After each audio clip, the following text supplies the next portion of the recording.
Hello students, इस video से एक ही आस समझ में आएंगे समास। जी हाँ, इसी उद्देश्य से इस वीडियो को बनाया गया है कि समास में जो भी समस्याएं आपको आती हैं वो सारी समाप्त हो जाएं। तो आइए समास के इस वीडियो को शुरू करते हैं बिना देरी किए। और सबसे पहले हम इसमें ये देखेंगे कि किस किस तरह से परिभाषाओं से ये बनता है और कौन कौन सी चीजें इसमें आती हैं।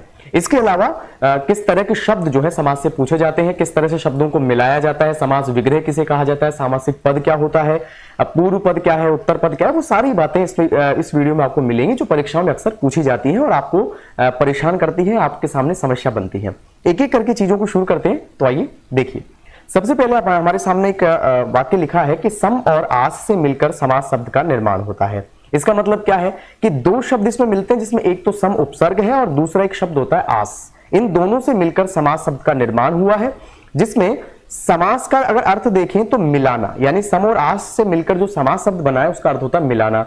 मिलाने से क्या मतलब है, समास में दो शब्दों को आपस में मिलाया जाता है और उसके बाद में तीसरा जो शब्द निकल कर आता है वो एक सार्थक शब्द होता है और उसको हम सामासिक पद कहते हैं। आइए एक एक करके इन चीजों को भी समझेंगे। दो या दो से अधिक जो सार्थक शब्द होते हैं उनका संयोग ही समास कहलाता है।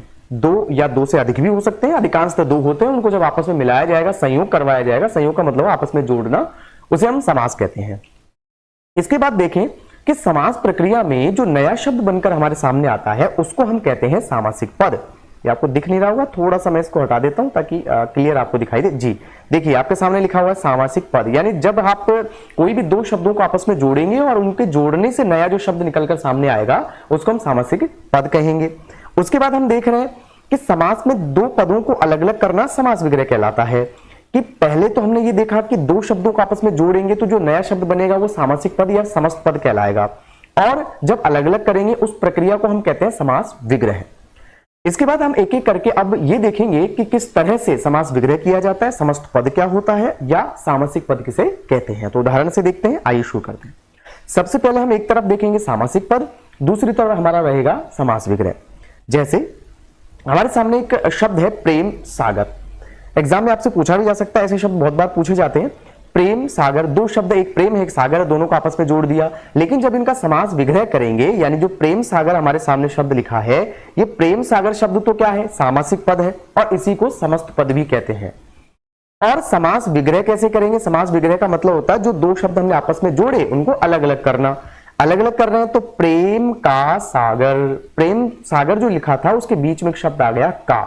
अब इससे हम देखेंगे ये कौन सा समास है, अभी आगे चल के एक एक समास को अलग अलग करके पढ़ेंगे तो वहां अच्छे से समझ में आएगा। फिलहाल हमें ये देखना है कि समास होता क्या है और किस तरह से उसका समास विग्रह किया जाता है। और उदाहरण से देखें, हमारे सामने लिखा है काली मिर्च। दो शब्द है इसमें, एक शब्द तो क्या है काली, एक क्या लिखा हुआ है मिर्च, एक क्या लिखा है मिर्च। दोनों शब्दों को जब अलग अलग कर रहे हैं, यहां पर देखो लिखा है काली है जो मिर्च, यानी काली और मिर्च शब्द के बीच में एक शब्द और आ गया और ऐसी क्रिया करने को हम कहते हैं समास विग्रह। जो ये अलग अलग करके हम लिख रहे हैं इसी को हम समास विग्रह कहते हैं। एक जगह जोड़कर लिखा था उसको सामासिक पद कह रहे थे। इसके बाद आगे देखिए लिखा है माता पिता, तो माता पिता का समास विग्रह क्या हो जाएगा, माता और पिता। बहुत बार ये पूछा भी जाता है एग्जाम में, माता पिता का तो कॉमन एग्जाम्पल है। इसके बाद देखें लिखा है त्रिभुज, त्रि यानी तीन, भुज यानी भुजाएं। दो शब्द हैं, दोनों को आपस में जोड़ा, सामासिक पद है। इसके बाद दोनों को अलग अलग करेंगे, तीन भुजाओं का समाहार, यानी तीन भुजाओं को आपस में जोड़ा हुआ जो स्थिति होती है, यानी कि ये जो स्थिति होती है मैथमेटिक्स में आप पढ़ती भी है, हिंदी में इसको हम कहते हैं त्रिभुज यानी ट्रायंगल। तो इसके बाद आगे देखें, अब हम एक एक करके ये देखेंगे कि समास कितने प्रकार के होते हैं, किस किस तरह से उनको पढ़ा जाता है। तो आप स्क्रीन पर देख रहे हैं, हमारे सामने लिखा है समास 6 प्रकार के होते हैं। 6 प्रकारों में क्या क्या नाम है, आइए देखते हैं। सबसे पहले हमारा है अव्ययी भाव समास, उसके बाद में आ जाता है तत्पुरुष समास, उसके बाद में हम देख रहे हैं कर्मधारय समास, फिर है द्विगु समास, उसके बाद में द्वंद्व समास और उसके बाद में है बहुव्रीहि समास। 6 प्रकार होते हैं, हिंदी में कोई दिक्कत नहीं है। लेकिन आपने कई दफा देखा होगा संस्कृत में आप देखेंगे कि कर्मधारय और द्विगु समास जो है उसको हम तत्पुरुष का ही भेद मान लेते हैं या माना जाता है, लेकिन हिंदी में इनको अलग अलग करके पढ़ा जाता है। तो आप 6 ही प्रकार या भेद मानेंगे और 6 के 6 अलग अलग हम अभी पढ़ने भी वाले हैं। उससे पहले हम ये बात करेंगे कि समासों में, मैं यहां लिखकर बताता हूं आपको, कई बार आपसे ये पूछा जाता है कि अव्ययी भाव में कौन सा पद प्रधान है, या तत्पुरुष में कौन सा पद प्रधान होता है, फिर आपको 4 ऑप्शन इस तरह से नीचे दे दिए जाते हैं, फिर आपको ऑप्शन में से सिलेक्ट करना होता है। तो यहां बाकायदा हम ये देखेंगे एक छोटी सी ट्रिक से कि पद प्रधानता को कैसे पहचाना जाता है। अभी पद प्रधानता मैं आपको समझाऊंगा और ये गारंटी है कि एग्जाम तक आप उसे भूलने वाले नहीं हो। हालांकि मैंने तो कोशिश ऐसे की कि जीवन भर आप नहीं भूलेंगे पद प्रधानता क्या होती है। हमें सिर्फ एग्जाम का ध्यान रखना है, तो एग्जाम तक तो आप बिल्कुल नहीं भूलने वाले। तो आइए पद प्रधानता यानी कि कौन सा पद कौन से समास में प्रधान होता है उसको सीखते हैं। पद प्रधानता। अब हमारे सामने पहला समास कौन सा है? अव्ययी भाव है, तत्पुरुष है, कर्मधारय है, द्विगु है, द्वंद्व है और बहुव्रीहि है। अब आप देख रहे हैं इनके सामने आपको स्क्रीन पर दिख रहा होगा मैंने कुछ नंबर लिखे हैं। तो ये नंबर्स क्या है? अव्ययी भाव पहले नंबर पर है, उसके सामने 1 नंबर लिखा है, बाकी सब के सामने देखिए 2-2 नंबर मैंने लिखे हैं। आपको भी इसी तरह से लिखकर याद रखना है कि अव्ययी भाव 1 नंबर, बाकी सब 2-2 नंबर। इनमें छोटी सी चीज आपको क्या याद रखनी है कि अव्ययी भाव में जो पद होता है वो पहला पद प्रधान होता है। जीवन भर के लिए याद हो गया, अव्ययी भाव को पहले नंबर पर पढ़ते हैं और उसका पद कौन सा प्रधान होता है? पहला पद प्रधान होता है। तत्पुरुष में दूसरा लिखा है, इसका मतलब क्या हुआ? दूसरा पद प्रधान होता है। कर्मधारय में 2 है, इसका मतलब दूसरा पद प्रधान होता है। द्विगु में 2 है, इसका मतलब दूसरा पद प्रधान होता है। लेकिन द्वंद्व में आप देख रहे हैं मैंने 2 के सामने ही लगा दिया। अब ये ही क्या है? यहां आप देखेंगे द्वय द्वय 2 बार 2 लिखा है, द्वय द्वय 2 बार 2 है। इसका मतलब ये हुआ कि इसमें दोनों ही पद प्रधान होते हैं। मैंने जो 2 ही लिखा है इसका मतलब है दोनों ही पद। द्वंद्व एक ऐसा समास है जिसमें दोनों पद प्रधान होते हैं। कैसे होते हैं आगे एक एक करके उदाहरण से भी पढ़ेंगे, पूरी वीडियो में बने रहिएगा। उसके बाद आप देख रहे हैं बहुव्रीहि समास लिखा है। बहुव्रीहि के सामने क्या लिखा है? 2 ही नहीं। इसका मतलब क्या हुआ? दोनों ही नहीं। इसका मतलब यह है बहुव्रीहि समास में दोनों ही पद प्रधान ना होकर कोई तीसरा अर्थ प्रधान होता है, यानी कोई तीसरा अर्थ प्राप्त होता है, हमें तीसरा अर्थ इसमें निकलता है। अब आगे देखते हैं। आप यहां देख रहे हैं लिखा हुआ है पहला पद पूर्व पद। इसका मतलब क्या है? कई बार एग्जाम में आपसे पूछा जाता है पहला पद, ये भी लिखा हुआ आ जाता है, कई बार पूर्व पद लिखा जाता है। इसका मतलब यह है कि जो पहला पद होता है उसे ही हम पूर्व पद भी कहते हैं। पूर्व पद कह दे, पहला पद कह दे, बात एक ही है। इसके अलावा दूसरा पद कह दे या फिर उत्तर पद कह दे, दोनों का मतलब एक ही है। इसका मतलब यह हुआ कि उत्तर पद और पूर्व पद, सॉरी उत्तर पद और दूसरा पद और पहला पद और पूर्व पद दोनों एक ही होते हैं।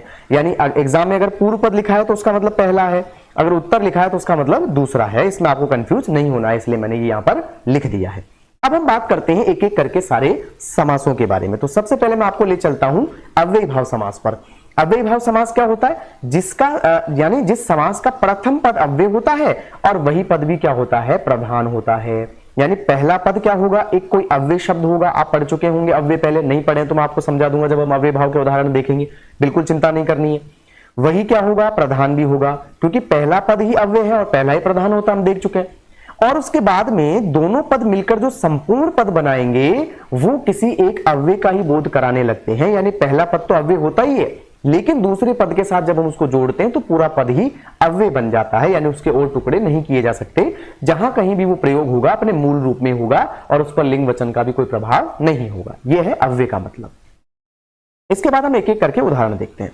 सबसे पहले वही जो मैं पहले भी बता चुका हूं, एक तरफ हम सामासिक पद लिखेंगे और दूसरी तरफ हम लिखेंगे समास विग्रह।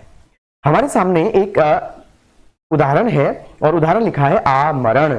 आमरण में आप देखिए यहां पर पहला जो शब्द है वो क्या लिखा हुआ है? आ लिखा हुआ है। आ एक उपसर्ग होता है और जो उपसर्ग होते हैं बच्चों वो सारे उपसर्ग जो हैं वे अव्यय कहलाते हैं। हमने लिखा भी क्या है? पहला पद क्या होना चाहिए? अव्यय, और उपसर्ग भी क्या होता है? अव्यय होता है। समास विग्रह क्या होगा इसका? देखिए मरण तक। अव्यय भाव में आपको याद रखना है जो शब्द होगा उस शब्द का जो भी अर्थ निकले, जी जो भी अर्थ निकलेगा वही उसका समास विग्रह हो जाएगा। आमरण का अर्थ क्या निकलता है? मरण तक, तो इसका अर्थ भी क्या हो गया? मरण तक, और समास विग्रह भी मरण तक हो गया। ऐसे और उदाहरण लेते हैं रातों रात। रातों रात का समास विग्रह क्या हो जाएगा? रात ही रात में। लाल लाल 2 बार जो शब्द आते हैं लगातार उसमें अव्यय भाव होता है, हमेशा आप याद रखिए। लाल ही लाल, 2 शब्द लगातार आए तो ही बीच में लगा देना है आपको। उसके बाद में घर घर, तो बीच में क्या करेंगे? ही लगा देंगे। यहां पर कैसे लगाया हमने देखिए, या तो घर ही घर या प्रत्येक घर, दोनों ही जो है समास विग्रह वो ठीक है। आप घर ही घर कर सकते हैं, प्रत्येक घर भी कर सकते हैं। घर घर का मतलब होता ही प्रत्येक घर है। इंक को थोड़ा साफ कर लेते हैं, उसके बाद आगे बढ़ते हैं। अगला उदाहरण क्या है अपना? बीचों बीच। अब आप बताइए मुझे कमेंट करके कि बीचों बीच का क्या होगा समास विग्रह, उसके बाद मैं बताऊंगा। जी बिल्कुल आपने सही समझा, बीच ही बीच में, ही आ गया बीच में। उसी तरह से बहुत सारे उदाहरण है, एक एक करके हम देखते हैं। आजीवन, आजीवन में पहला पद क्या हो गया यहाँ पर, ये अपना अव्यय हो गया। यानी कहने का मतलब पहला पद अव्यय तो होता ही होता है, लेकिन अगर जहां पर लगातार एक ही शब्द दो बार आ जाए वहां पर भी अव्यय भाव होता है। ये समझने की बात है थोड़ी सी। इसके बाद देखिए अनुगामी का क्या हो गया, पीछे चलने वाला। प्रमाण का क्या हो जाएगा, प्रमाण सहित। दरअसल का क्या हो जाएगा, असल में। और सकुशल यानी कुशलता के साथ। इस तरह से जो शब्द का अर्थ निकल रहा है वही उसका समास विग्रह होता चला जाएगा, हर घड़ी, प्रत्येक घड़ी। इस तरह से ये जो है अव्यय भाव समास अपना बनता है। आइए आगे बढ़ते हैं। अब हम ले रहे हैं तत्पुरुष समास को।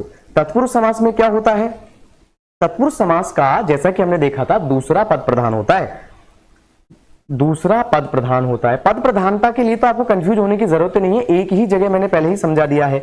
दूसरा पद प्रधान होगा और क्या होगा, दो शब्दों के बीच में कोई ना कोई विभक्ति आएगी और जब हम उसका सामासिक पद बनाएंगे तो वो उसका लोप हो जाएगा।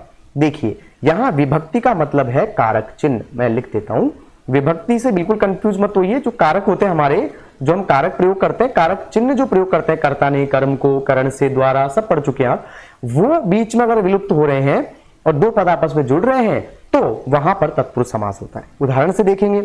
सबसे पहले देखिए, यदि अब आप एक चीज देखिए, अगर कर्म का कारक चिन्ह है को और अगर उसका लोप हुआ है तो उसे हम कह देंगे कर्म तत्पुरुष।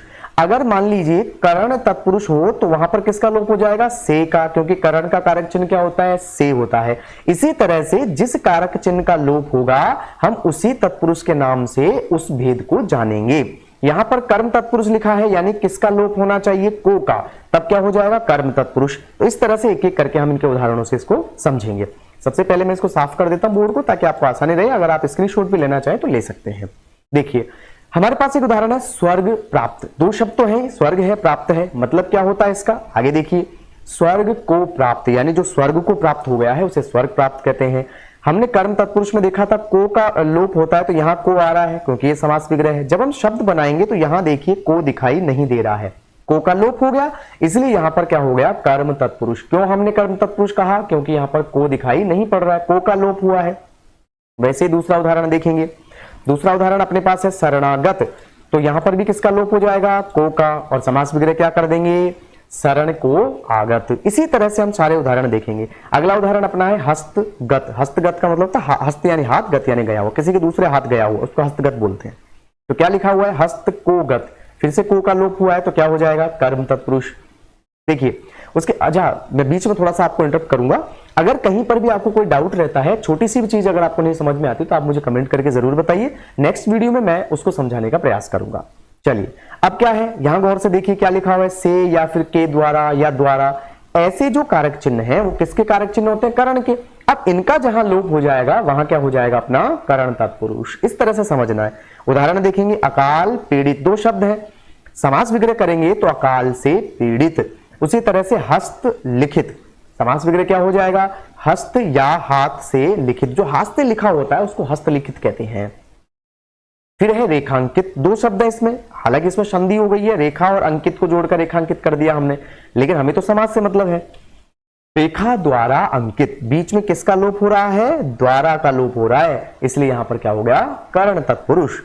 उसके बाद अब हम चलेंगे किस पर, संप्रदान पर। संप्रदान में किसका लोप होगा, के लिए का लोप हो जाएगा। कैसे होगा, उदाहरण बताएंगे। उदाहरण क्या है, रसोई घर। अच्छा बहुत से बच्चे क्या करते हैं, रसोई घर का समास विग्रह करते हैं रसोई का घर, लेकिन ध्यान रखिएगा बच्चों, रसोई का घर इसका समास विग्रह नहीं होता है। क्या होता है, कमेंट करके फटाफट से बता दीजिए, फिर मैं इसे बताने वाला हूं आपको। क्या आप राइट थे, फिर चेक करना।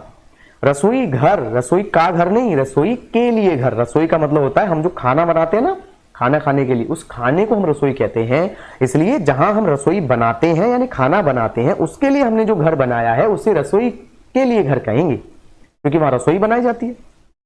ऐसे ही गुरु दक्षिणा, गुरु की दक्षिणा नहीं, गुरु के लिए दक्षिणा होगी।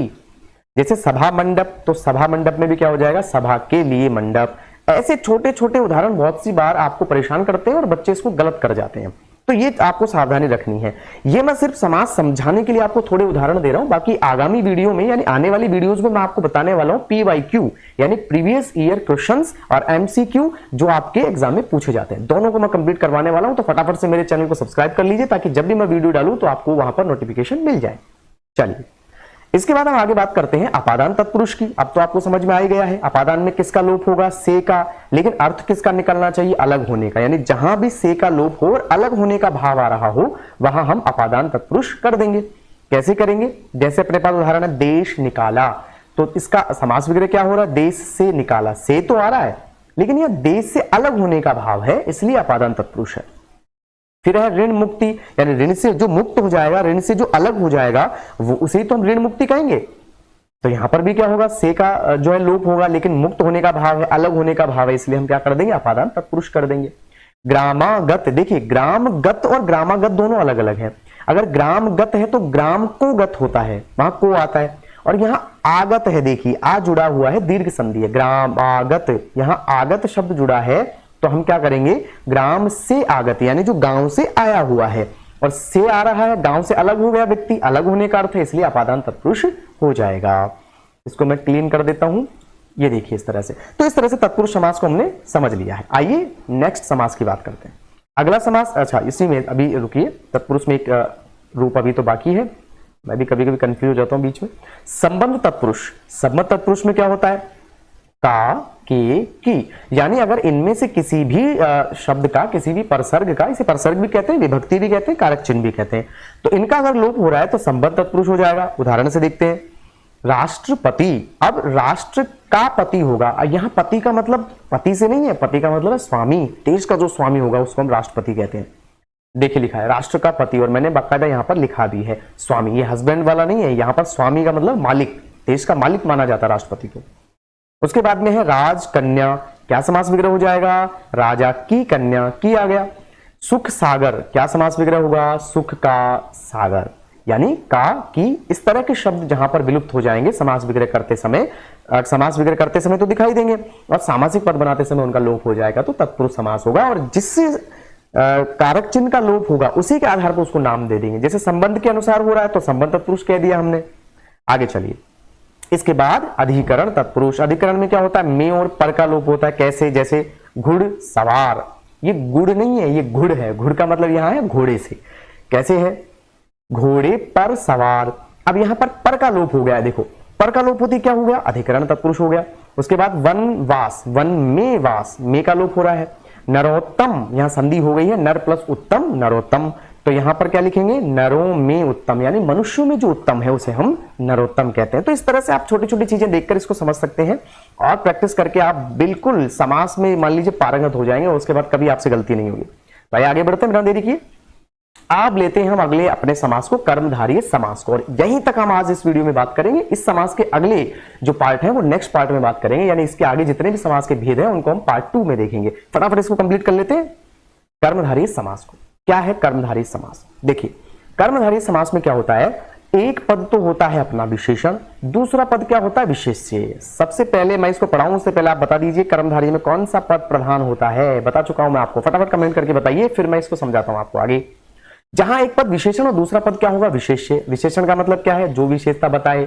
विशेष्य का मतलब क्या है, जिस शब्द की विशेषता बताई जाए। जैसे काली गाय, तो गाय क्या है विशेष्य, काली शब्द क्या है विशेषण, क्योंकि उससे हम विशेषता बता रहे हैं। ऐसे शब्द इसमें बहुत बार आते हैं। और वहीं पर क्या होता है कर्मधारय समास। एक चीज और देखते हैं, इस समास में एक पद उपमेय और एक पद उपमान भी हो सकता है, क्योंकि उपमेय उपमान भी क्या करते हैं, अलंकारों में आपने पढ़ा होगा, उपमेय उपमान क्या करते हैं, उपमेय जो होता है उसकी विशेषता उपमान बताता है। तो बात तो विशेषता की हो रही है, जहां विशेषता बताई जाएगी कर्मधारय समास हो जाएगा। अगर अलंकार आपने अभी तक नहीं पढ़े हैं और अलंकार आप पढ़ना चाहते हैं तो डिस्क्रिप्शन में लिंक है, आप वहां जाकर पढ़ सकते हैं। चलिए, उपमेय और उपमान हो गया। अब उपमेय का मतलब क्या है, जिसकी विशेषता बताई जाए, और उपमान का मतलब क्या है, जिससे विशेषता बताई जाए। जैसे मान लो मैं मुख की विशेषता बताना चाहता हूं कि मेरा मुख बहुत सुंदर है, मैं अपनी बात नहीं कर रहा हूं हालांकि, और यहां चंद्रमा लिख देंगे। अच्छा, अब उपमेय तो क्या है, मुख, मैं कह दूं मुख चंद्रमा है, मुख चंद्रमा जैसा है, तो जिसकी विशेषता बता रहे हैं वो तो उपमेय है, और जिससे विशेषता जोड़ रहे हैं वो क्या कहलाएगा उपमान। ऐसे शब्द भी यदि आ रहे हैं तो वहां भी क्या होता है कर्मधारय। तो आइए अब उदाहरण से समझेंगे एक एक करके। तो सबसे पहले हम इसको बोर्ड को थोड़ा सा क्लीन कर लेंगे और उसके बाद हम एक एक करके उदाहरण से समझने वाले हैं। चलिए, तो अब देखिए, सबसे पहले हम एक छोटी सी बात और करेंगे कर्मधारय में कि समास विग्रह करने के लिए कौन से शब्द जोड़े जाएं, क्योंकि उपमेय उपमान और विशेषण विशेष्य दोनों तरह के उदाहरण इसमें पूछे जाएंगे। तो किस तरह से हम बीच में शब्द जोड़े ताकि गलती बिल्कुल ना हो हमसे। मैं यही कोशिश कर रहा हूं पूरी वीडियो में कि गलती की गुंजाइश ना रहे। तो देखिए, सबसे पहले हम देखेंगे कि यदि दो शब्द आपस में जुड़े हैं जिनमें से एक शब्द तो क्या है, विशेषण है, और दूसरा क्या है, विशेष्य, तो दोनों के बीच में क्या जोड़ेंगे, दोनों के बीच में जोड़ेंगे है जो। कैसे जोड़ेंगे अभी उदाहरण से समझाऊंगा।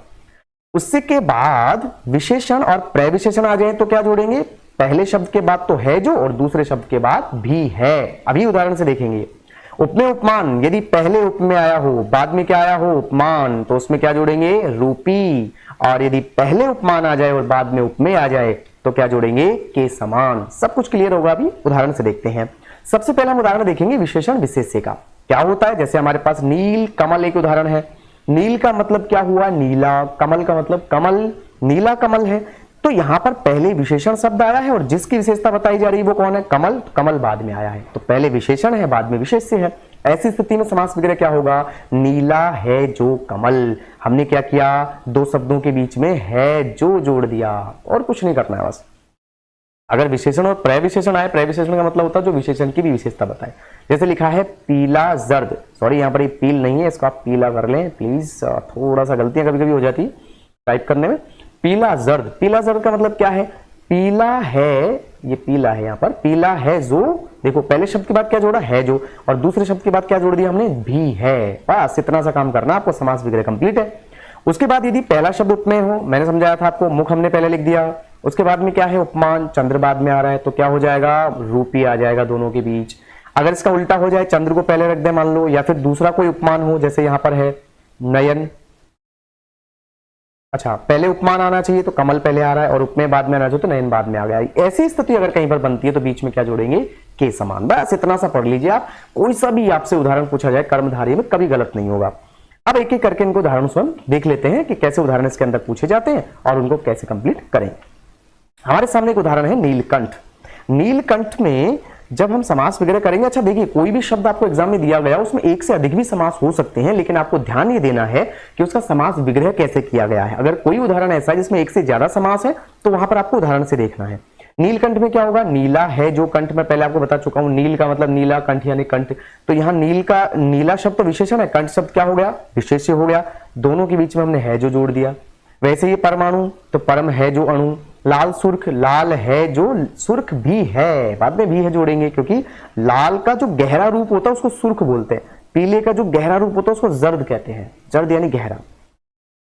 देह लता, तो देह क्या है, उपमेय है, लता क्या है, उपमान, तो क्या लिख देंगे, रूपी। यहां क्या है, घनश्याम, क्या जोड़ेंगे, के समान, क्योंकि क्या हो गया, उल्टा हो गया। आगे चलिए, शुभावसर, शुभावसर में क्या लिखेंगे, शुभ है जो अवसर। इस तरह से हम जो है इसे समझ लेंगे। और हमने इस वीडियो में 3 समास कंप्लीट कर लिए हैं, और इसके आगे के जो समास बचे हैं हमारे उनको हम कंप्लीट करेंगे पार्ट 2 में, जिसका लिंक मैंने डिस्क्रिप्शन में दे दिया है, जैसा कि मैं पहले आपको कह चुका हूं। तो इस वीडियो को कंप्लीट हो गया है, कंप्लीट कर लिया है आपने, तो इससे पहले लाइक कर लें, और उसके बाद में सेकंड वीडियो जो कि डिस्क्रिप्शन में दिया गया है उसे देखना बिल्कुल भी ना भूलें। तब तक के लिए धन्यवाद।